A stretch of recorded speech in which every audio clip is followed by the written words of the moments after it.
¿Y qué hizo corto el siglo XX? El fracaso de la Revolución de Octubre.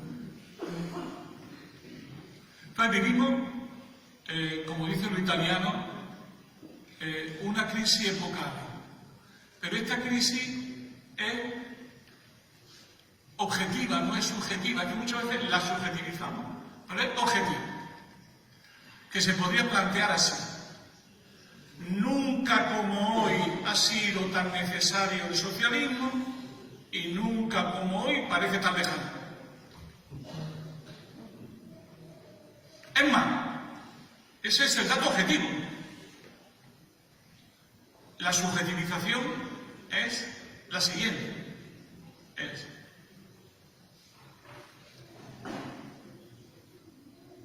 el capitalismo es, como se decía antes de Sartre, el horizonte insuperable de nuestra época. Entonces vivimos esa tensión terrible de lo que podríamos llamar un déficit de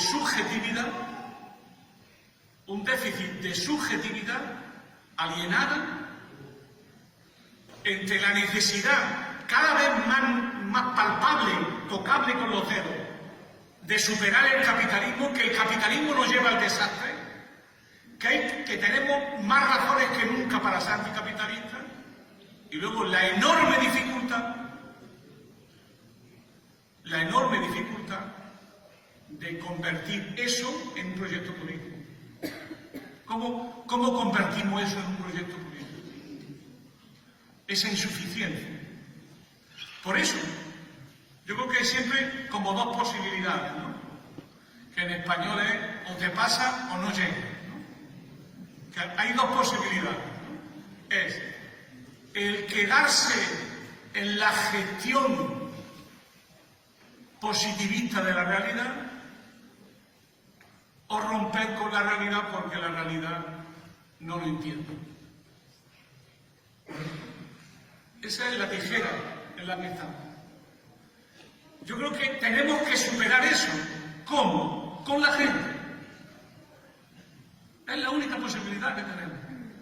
Y de construir con la gente, con el pueblo, con las personas de carne y hueso, una nueva agenda socialista en la lucha de cada día, que no necesariamente tiene que ser desde la sociedad civil, sino que se puede y se debe hacer de determinadas instituciones e inclusive plantearse en serio gobernar. Plantearse en serio gobernar. Porque la gente no espera. La degradación de las condiciones de vida de la gente no espera.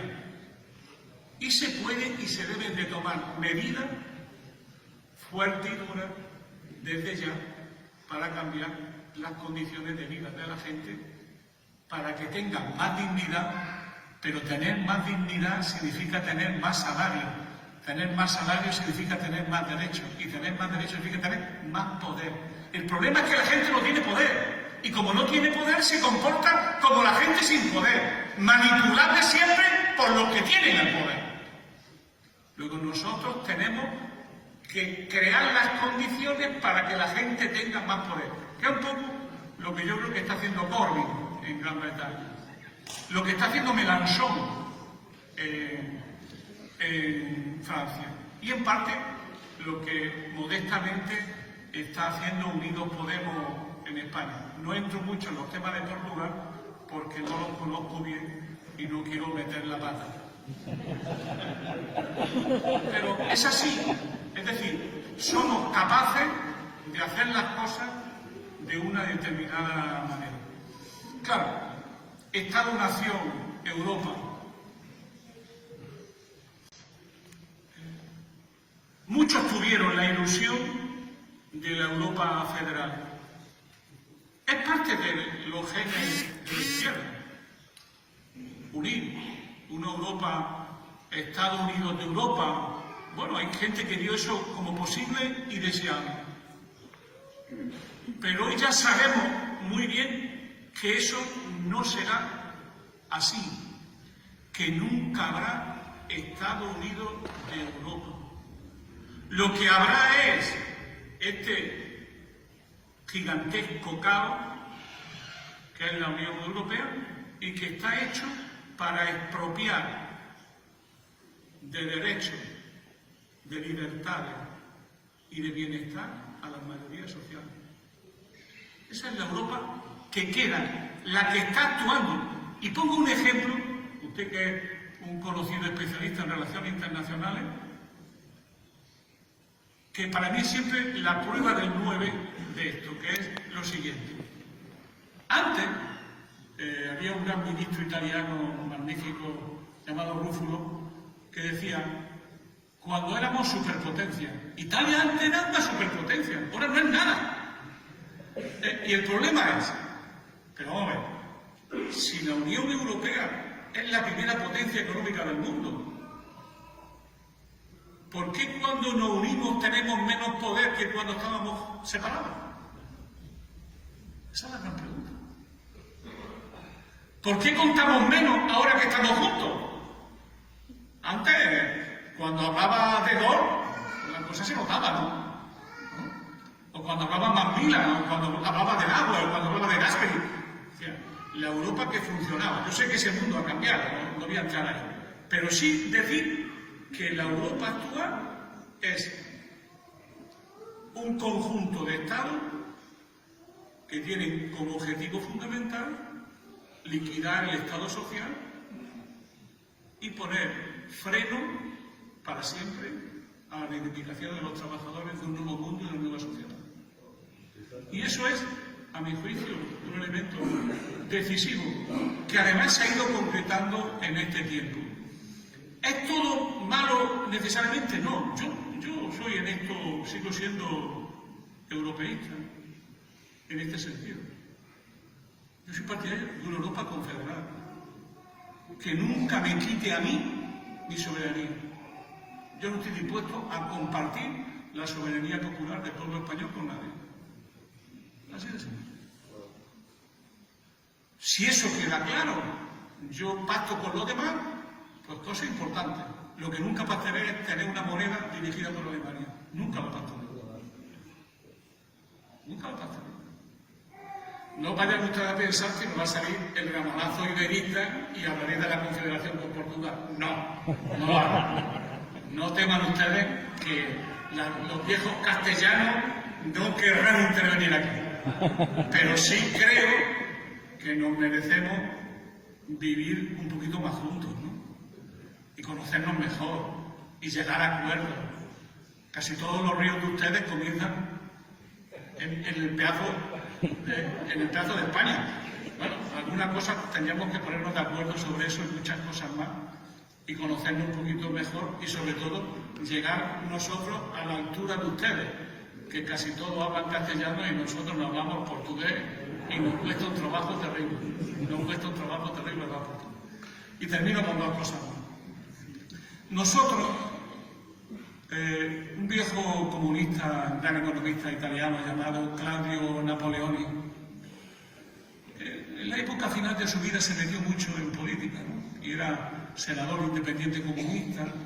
Escribió una cosa muy bonita que se llama La Carta a los comunistas italianos. Que era algo así, les preguntaba, ¿por qué os seguís llamando comunistas? ¿Por qué? Con la política que hacen ustedes, ¿no? Y en esa reflexión él decía que la clave de lo que venía para superar la vieja tensión entre reformismo y revolución era una estrategia nacional popular, diríamos hoy, que separe lo más posible lo social de lo económico. Es decir, que coja el cuerno de la contradicción y separe lo social de lo económico. Es decir, que tienda a escindir la vida del capital. O la vida o el capital y convertirlo eso no en abstracciones, sino en política concreta de renta garantizada, de pleno empleo, de subsidios, de mecanismos que superen la división sexual del trabajo. Nosotros, para lo que decía la compañera, lo que debería de ser la izquierda es los defensores de la vida plena, de la vida buena, de la vida digna de todas las personas. Nosotros tenemos que tener una estrategia de derechos basada en poderes. ¿Qué es lo que no ha demostrado esta última crisis? ¿Y qué no ha demostrado la crisis social, la crisis del constitucionalismo social? Que ustedes tuvieron una gran constitución, que era justamente, ustedes y los españoles tuvimos casi la última del constitucionalismo social. El problema era que el constitucionalismo social tenía la siguiente paradoja. Como era una estrategia basada en ¿los derechos qué es? Es que las personas reclaman a un funcionario del Estado que le garantice los derechos de la Constitución. Cuando se perdió en esa reivindicación de los derechos los poderes sociales que habíamos construido en largos años de lucha, es decir, el partido de masas, el sindicato de masas y de clase, el asociacionismo enorme que había en todas partes, cuando dejamos de tener tensión social, esos derechos fueron siendo recambiados y puestos a menos. Entonces, por eso, yo creo que nosotros lo que necesitamos es una estrategia de la vida, ser los defensores de la vida, que es la mejor manera de aliarse con las mujeres, los hombres, y en esa defensa de la vida, una estrategia de poderes sociales. Es decir, si no construimos poderes sociales, organizaciones de masa que reivindiquen y defiendan los derechos, difícilmente el Estado capitalista que conocemos los va a defender. Por eso, cuando nosotros gobernemos, que vamos a gobernar, vamos a necesitar una estrategia de poderes muy fuerte para poder salir de la trampa del euro y de la trampa de una Unión Europea que está hecha para impedir que nosotros gobernemos el mundo a partir de las necesidades de la gente.